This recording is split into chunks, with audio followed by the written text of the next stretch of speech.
One small step for man, one giant leap for mankind.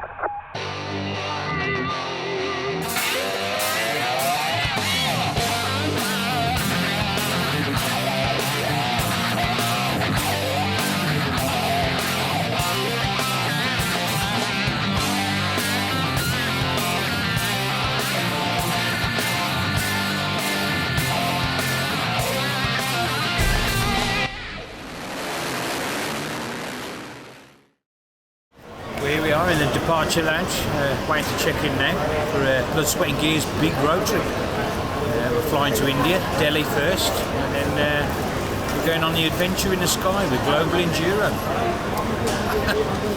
Nervous to say the least.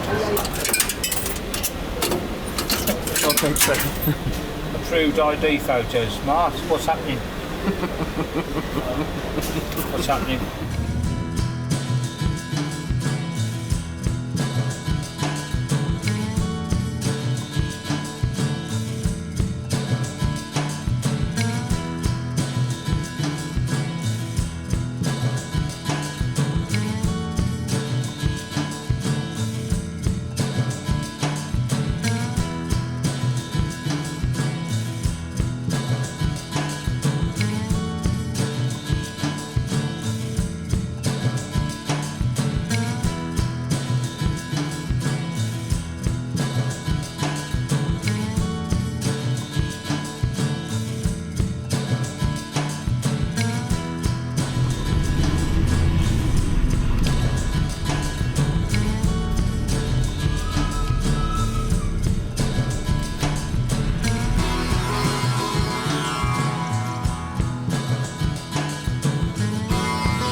Guys, obviously we've all met each other last night, but just take this opportunity to introduce ourselves, introduce the team. Obviously, or I hope you know, I'm Alex, I'm your team leader. I'm going to be looking after you for the next 12 days or so, the next couple of weeks, making sure you get through the trip safely. You've got to remember these bikes are 1950s design bikes. They've got drum brakes. That's one of the first things you're going to notice. You're going to think the brakes don't work. The brakes do work, okay? But you just have to apply them differently. There's nothing instant. However, on this bike, if you pull the front brake, okay, it will lock up the front wheel. So if you're behind a bus or a truck or a car, get on the horn. Now, what should happen, and I'm saying should happen, is they use hand signals, okay? So if you're behind a bus or a truck or even a car, what will happen is blow the horn. Just keep blowing the horn. It's almost like an annoyance to the driver, and generally what will happen, he'll put his hand out, okay? And he'll just put his hand out like that, and that means I see you, I know you're there, okay? And then what he'll do is he'll just little flick of the hand and he'll wave you on. Golden rule, get on the horn, okay, and sit well back. If the right indicator goes on, it means I'm turning right, or it means you can overtake. Again, it's your call. It's up to you. If you're not sure, just hang back and wait and see what happens. And when a bus or a truck flashes its lights, I strongly advise you just take it out of the way. You are going to have to run off the road, okay? And they will run you off the road. There's no question. So you have to give way to them. It's just the way it works. Okay. So anybody flashes their lights, or you're coming towards a gap, okay, just back off. Okay. And just let them come through, because let's say the buses and the trucks are, they have right away. It is really all about safety, okay? And when you see where we're going to go over the next 10 days, it's just incredible, you know. You've got half-mile drops. If anyone goes over there and you're not with anybody, or you have an accident, or even if you just run off the road into a ditch, no one's going to know you're there, okay? So pick someone, whether it's your roommate or whatever. It doesn't have to be, but I really do not want to see anybody riding on their own. You cannot ride on your own. So buddy up with someone, okay, and the two of you ride together. It's certainly weathered a bit, but I'm sure it'll be fine. Okay, so where's reverse? There we go. Yeah. Most important one.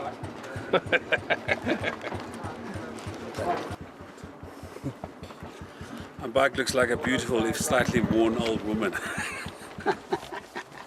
But I think we're going to fall in love, the two of us. I think I'll call her Betty. It's an old steed, isn't it? So It's not what I'm used to. It's just a bit, yeah. But yeah, I'm all right with it. I'm all right. Just get to grips with the thing. That's the main problem, I think. Yeah, it'd be the first time I properly rode a bike. Near enough, yeah. How do you feel now that you've just been to the briefing and you've probably seen a bit of the traffic as well? Nervous, yeah. But somebody who suffers from overconfidence probably drives their car too fast. It's probably the best place for me to be honest. Is to be nervous, I reckon. Single cylinder, 350 4-stroke, kickstart. One of the major differences, obviously, that you're going to notice is that the gear change is on the other side and it's upside down. Okay, and just to confuse things, and the brakes on the left. This is the warm-up day of the first day. People getting accustomed to the bike. We're leaving Narkanda. We're doing a 50-kilometre run. People will be quite nervous. We're going to fuel up first, take them on a quick run around the valleys, and hopefully they'll get used to the bike.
Right, here's the deal. There's petrol in the tank, but the pump's broken. Okay, they're waiting on a part coming from Shimla, but he said it could be 2 hours, it could be 6 hours. Okay, we don't know. But what he says, at some point today it will be fixed. But right now we cannot draw any fuel. We've got maybe about 2 litres in each bike, because when we bring them up we transport them dry, so we just put in enough to get them started. So there's a fuel station 40 kilometres from here, and now we don't know if we'll get there or not. But what we're going to do is it's downhill. It's genuinely downhill all the way. Okay, so we're going to head for that fuel station. Okay, now Sam's going to run ahead, and he's going to get there and he's going to fill a can. So anyone that runs out, okay, just come back and top you up. Okay, it's just part of the adventure. Okay, and it's India. So on the warm-up day, you're getting a taste of what lies ahead. So if you run out, don't panic, because the back markers will be with you. Okay, and we'll get the Jeep to come back and top you up, and we'll go to another fuel station. Are we all up for it? Yeah. Okay, let's do it.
Nice being back on the old thing from last year, so yeah, loving it to bits. It's like when you're going down the hill, you don't get you get a lot of wind, but it's like being in a hot hairdryer.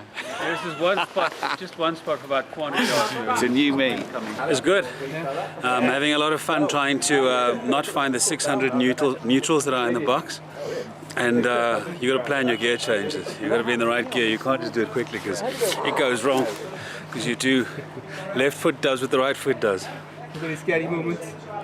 Yeah, some guy was overtaking on the right in a Jeep. He had no reason to and pushed me off the road. But you know, c'est la vie. That's what it is. But it's. How's Betty treating you? Betty and I are an item. We're tight. I'm gonna have to go home and beg my wife to forgive me for my relationship with Betty. Is what I'm gonna have to do.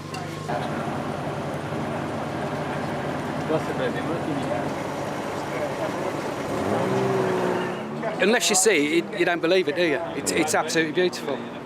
And as I say, it's just the culture, everything. It's just, words can't explain it. Talking of culture, how do you find their culture of driving? You just have to get on with it.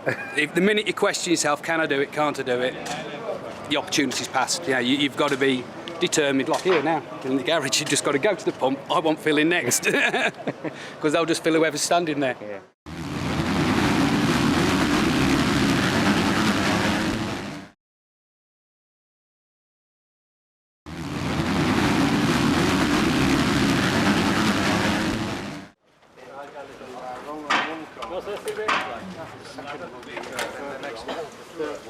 Oh.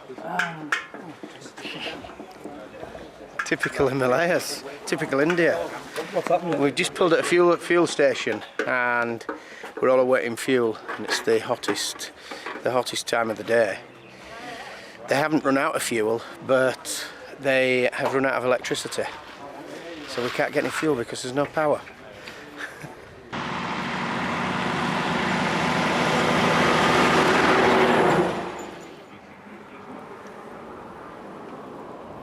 So we are taking this road kilometers further, the main highway, then taking off-road.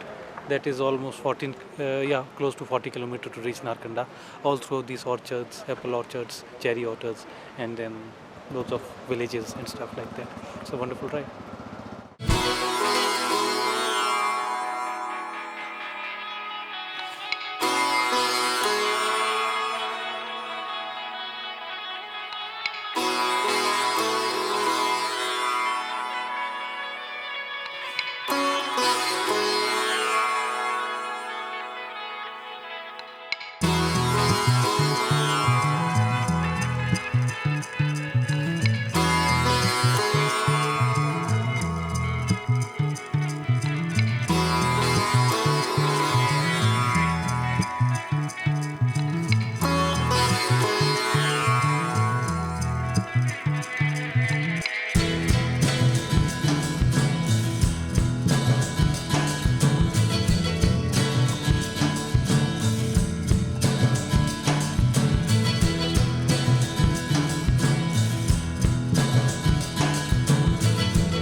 Cheers. It's as strong as it gets.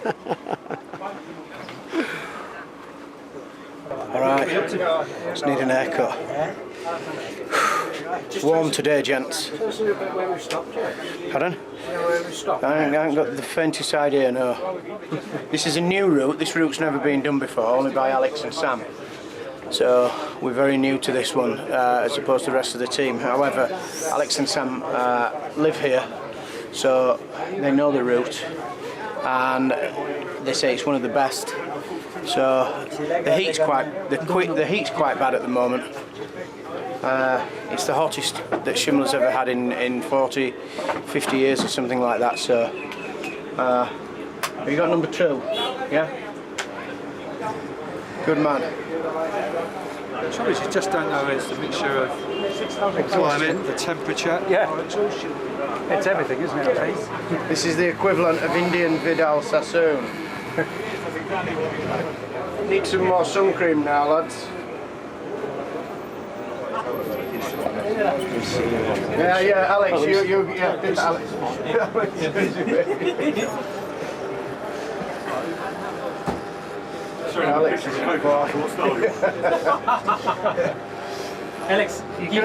just keep that one. Yeah. We can always count on the team. Just like a police. Yeah.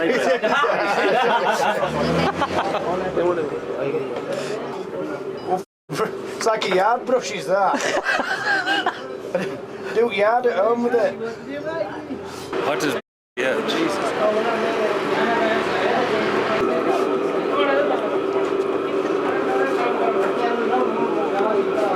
See, you were riding British bikes. Yeah!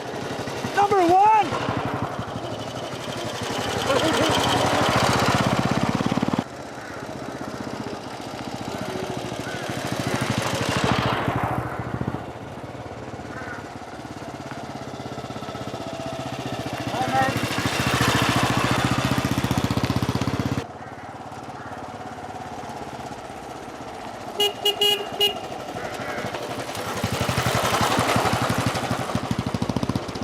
It was certainly a warm-up. Wow, it was hot out there. And knackering. Absolutely shattered. I can't imagine what it's going to be like to ride 4 times as far as that tomorrow. It's almost made me more apprehensive. Traffic wasn't too bad, so that was a good thing. A couple of near misses, but the horn works. Absolutely brilliant. Didn't like the chai though. Not too keen on that. Chai, I'm not happy about that stuff. So have a beer at the end of the day. But absolutely toss. Oh, it's... Well, you've got to keep your eyes ahead on the road all the time, but you just see yourself go like that, looking around, and you think, well, I've got to look there, you've got to concentrate. But as I say, it's just, you could stop every 5 minutes and just take it in. It's just beautiful, isn't it? It's something, well, I'm glad I've come to see, and it's another one in the tick box, isn't it? Yeah, it's superb. 10 points for comfort. Suspension is nice. What else? Handling and flickability, terrific. Brakes, better than we thought they would be. Gearbox, no comment. So that's about it. Maybe tomorrow will be better on the gearbox. It's a learning curve, steep. And how have you found it, your sudden grasp of having to go out there and ride? What's your feeling, the sense of actually being out there on the trails? It wasn't as... tomorrow I'm probably going to fall because I said this. It wasn't as hard as I thought it would be. The bike handles these dirt tracks a lot better than we thought it would be. So, all good, all good. Really, really nice, really friendly. I think once you understand that the horn beeping is not an aggressive thing, it changes the whole kind of dynamic of what's going on, and you're kind of pipping at people when they've moved over and they'll pip back, and like the kids on the streets, just everyone's waving, and you're kind of in two minds whether you're coming up to a corner, whether you actually give them a little wave, or you just kind of think, I'll take that corner properly. My name's Daniel Fernandez. I'm from Medellin, Colombia. I just flew all the way to here to have the most terrific experience I've ever seen in my life, I've ever had in my life. It was the scariest thing I've ever done. I almost ran into a bus, went off a cliff, went down. The chai didn't go too good. I'm probably gonna have an upset stomach today. The dinner last night was awful, and no, I'm kidding. It was great. It was awesome. The bikes are awesome. They're fun to ride. The scenery is incredible. The guys I'm riding with, they're all great guys. I'm just gonna wait for tomorrow. I was terrified at the briefing today. Completely terrified. First thing is that I need to learn how to ride on the other side of the street. Where I'm coming from, we ride on the wrong side of the street, so it's a little bit complicated for me. Well, if the first day was like this and it was the scariest thing I've ever done in my life, I don't want to get on that bike again. I'm gonna get on the support truck with you. I want my money back, Jamie.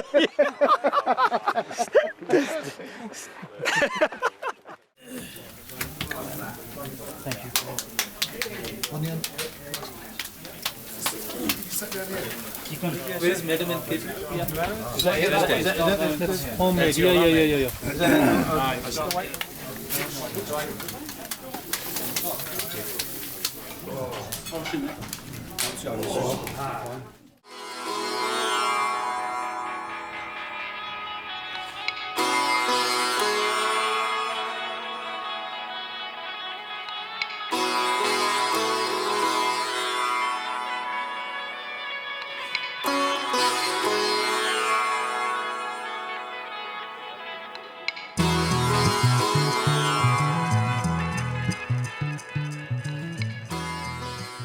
Manali was very popular in the 70s.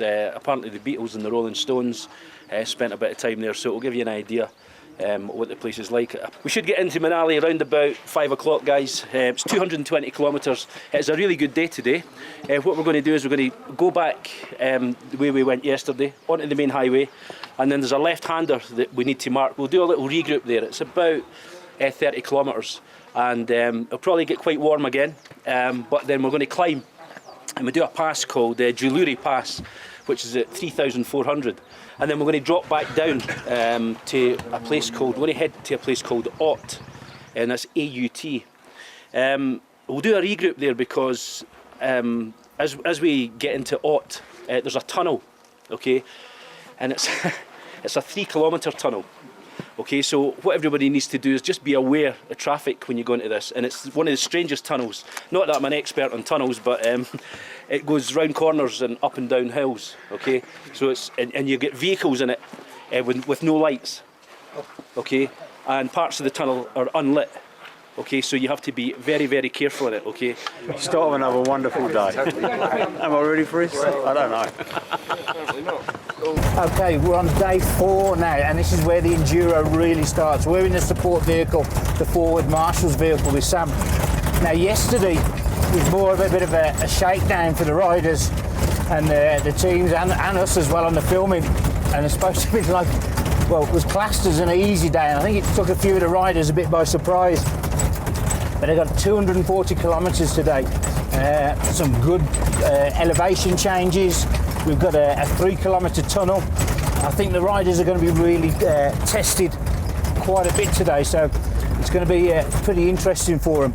Also, a lot of the riders were saying they probably didn't get a lot of sleep last night. A few of them have already started taking altitude sickness tablets, or whether it's down to jet lag. I haven't taken any altitude sickness tablets yet, and I didn't have a very good sleep myself, so I think it may have been just a bit of jet lag that might have been kicking in. So that's our day 4 now of our Himalayan adventure. With the bandito.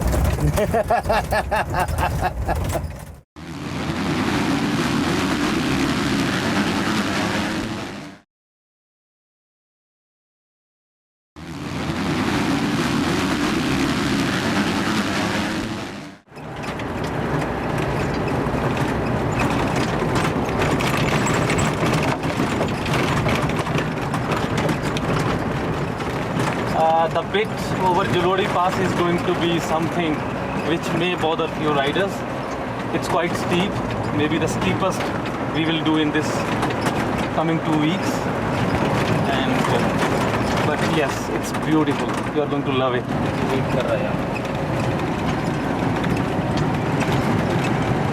Horns. Yes. That's the most important part of the vehicle. See, I love my horn. I love the voice of this. Everybody likes it. Nobody minds. And what's it actually saying to the other drivers? It's like, hi, I'm there. Get lost.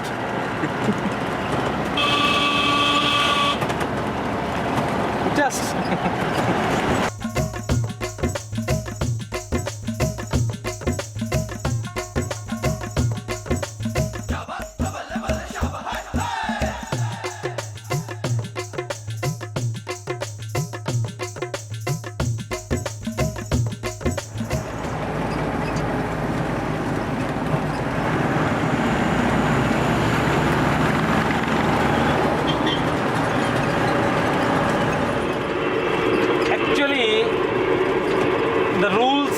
Same, but I mean, even you people go by back at home because still we are following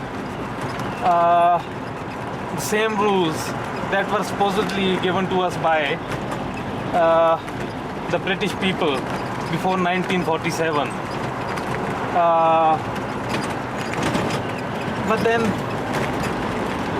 anybody hardly follows rules. So it's more of like, you know, you have to just rely on your inner conscious, bit of common sense and loads of luck, and just be prepared. I just started from my home. My wifey wished me luck. My 7-month-old baby smiled at me. That Bugger, you are going on roads, typical Indian mountain roads. So be safe. I don't know what's going to happen. Let's see.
Oh, it was brilliant, mate, I tell you. It was so funny. Coming around this corner, there's a couple of army trucks and a bus all hitting together at the same time. And then there was 2 cows, I suppose you could only say they were lovemaking, running up the road straight at us like that, you know what I mean? So you got the truck and the 2 cows, the dogs, a few monkeys and stuff. Mental. Absolutely crazy. Something funny though, beautiful road. You know, you just don't get them in England. Fantastic.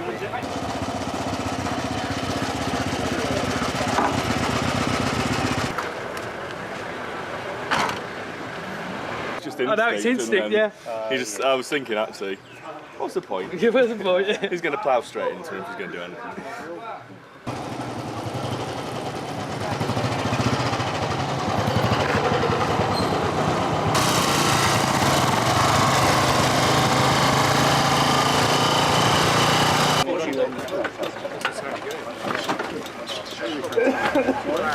So I went wide, unfortunately stayed on. Yeah. Again. Not for the first time. What was the problem with the throttle? Was he doing it on the way down, or? I'm not the mechanic. I don't know. I didn't realise until I come to stop. Yeah, I don't know there was a problem until I come to stop. There's enough throttle there, and then all of a sudden it starts to race up more.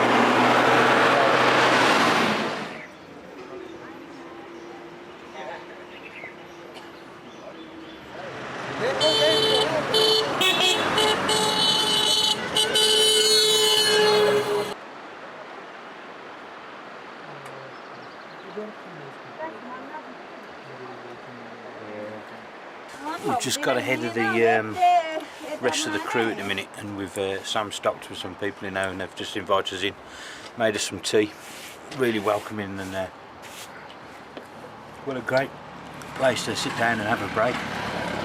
Fantastic views here, all the way along this valley.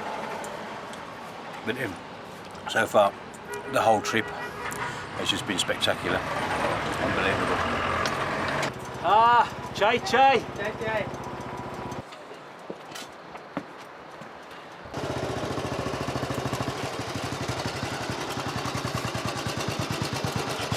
there any chance of a chai up there?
just had a really long climb up through the Jalauri Pass, and we've just come to the virtually the top of this mountain.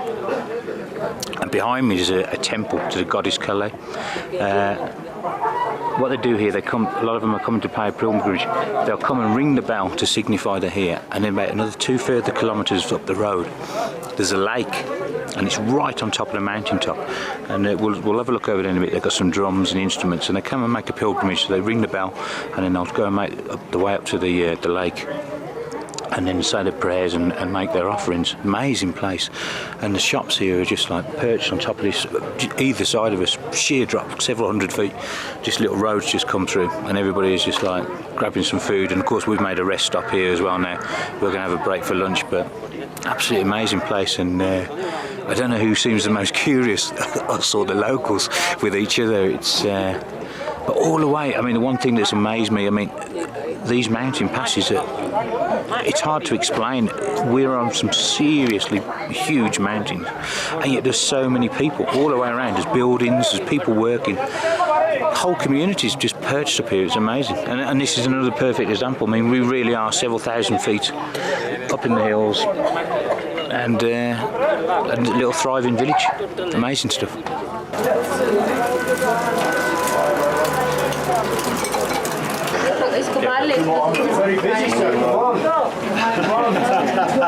Thanks for that.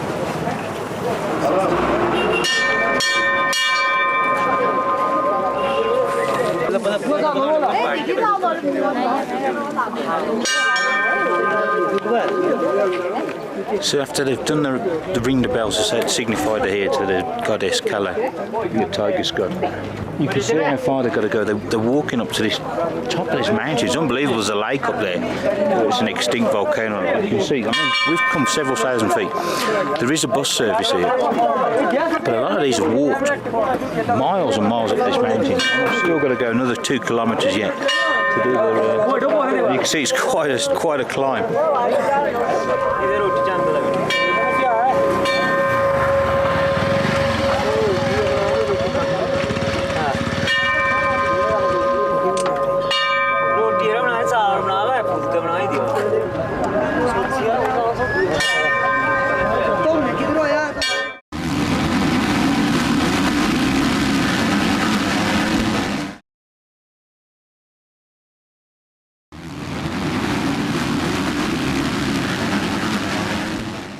That's a village god from the local community. Yeah. And it's actually, I mean, the banner they are carrying, it's a monkey god. And that god belongs to a village, which is almost like just a few clicks from here. Yeah. And it's like a big deity in whole of the area. So today, God has been invited by some individual on his own expense because of his faith and belief to the nearby place, which is actually a lake on a mountain top, where he is going to give a huge massive feast to whole of the area. So thousands of people are going to go there. They will cook meal, and then this actually the way it happens. You saw the temple out there, which we just went. It is goddess Kali, and goddess Kali actually takes the sacrifice. So they will cut those goats. Yes, you saw this goat. I mean, dozens of goats they are going to cut down. So it's a big celebration time. Is that for the feast then? Yes.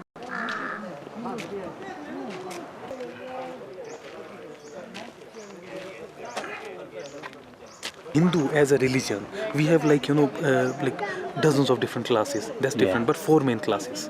The lower class somehow, of course, I mean they can't touch the gods. They're kind of untouchables. It's there very much. I mean, legally it's not possible, but socially it's much more acceptable, especially in villages. So all those drum beaters you can see out there, they are from the lower class. They will just beat the drums and all, but they can't go close to the god.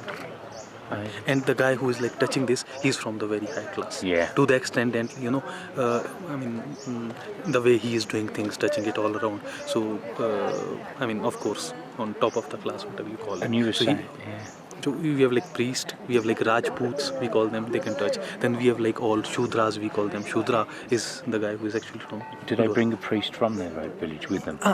This guy, it's a generation thing. Nobody else can be the priest. His family, who is the priest, it must be doing this from thousands of years, from generations, ages. And his family, now his son can only be the priest. If not his son, somebody from his blood.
magic day. We've had some flattish roads, some uphills with a bit of gravel, and of course when it got to the gravel, that's when I enjoyed it more. I'm not much of a tall man, and we were lucky enough to come across some festival that just happened while we had lunch, and then we had a steep downhill, which is kind of a stick it in first gear and pray.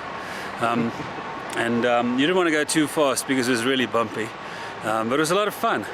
And I think I went uphill quite fast, and Betty's run dry on me. So here we are. I think it's about 48 degrees Celsius without fuel, 7 hours of saddle sore bum. It's a good day, man. And how come you're still waiting for fuel at the minute? So what's going on? Well, apparently the guy decided it was too hot, so he went home. So he may come back, he may not. So what'll really annoy me is if I park the bike over there and he comes back, and of course this is India, so people just queue, and well, they don't queue, they just push in. And so I'm standing here, and I'll get fuel or I won't, you know. C'est la vie, it's the way of India, I suppose.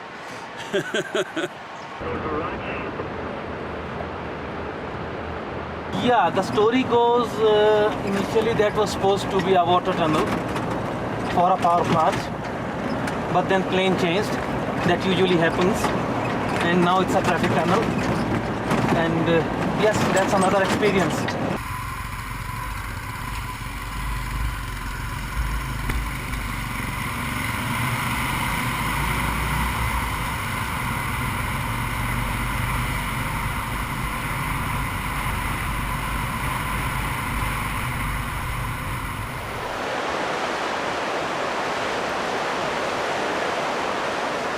Okay, here's something for you botanical experts at home, and something you're certainly not going to see in the UK.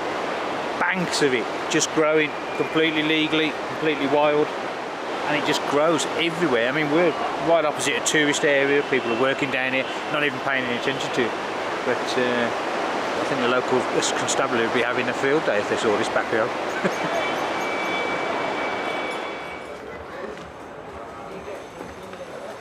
We've just arrived in Manali now at our guest house. I think it's called Manali, yes please. We'll check on that now. We're just going to check in and obviously wait for the rest of the crew on the bikes as well.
This keeps getting worse. I almost got hit by one of those Indian reliant robins. I was feeding a baboon and he ate my finger. Almost got hit by a car because I was riding on the wrong side of the street. The tunnel was the scariest thing I've ever done in my life. Yeah, terrifying, it was terrifying. And the traffic coming up here was a nightmare. Almost all of us ran out of clutches, but it was fun. Yeah, it's making it without, you know, crashing. I mean, Jesus, the amount of near misses. I lost track after a while. It's like everybody's trying to kill you. But they don't care. It's not intentional. It's like the jungle's neutral. They just don't care. But it was a fun day. It was an enlightening day. I thought London traffic was bad, man. London traffic is nothing. This stuff's something else. Well, what I'll never forget is coming downhill. Won't forget that. Yeah, that's the one thing. I know it was hard work, but it was nice going up in the morning through the pine forests and everything. But coming down that hill after we'd been up the top, just minding gear. So knackered you.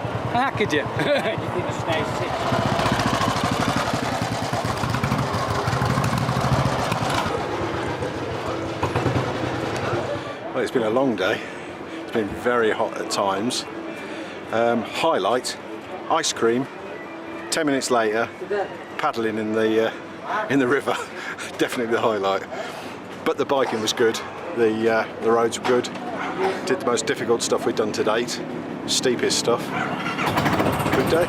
Once got through that tunnel, it was that was probably the highlight of clearing the tunnel and hitting those roads where it was sort of 80, 90 all the way, and it was cooled off a bit and actually enjoyed the ride. That's absolutely brilliant. Yeah, that's what I came here for. Yeah, very good. Very good. Tired now though.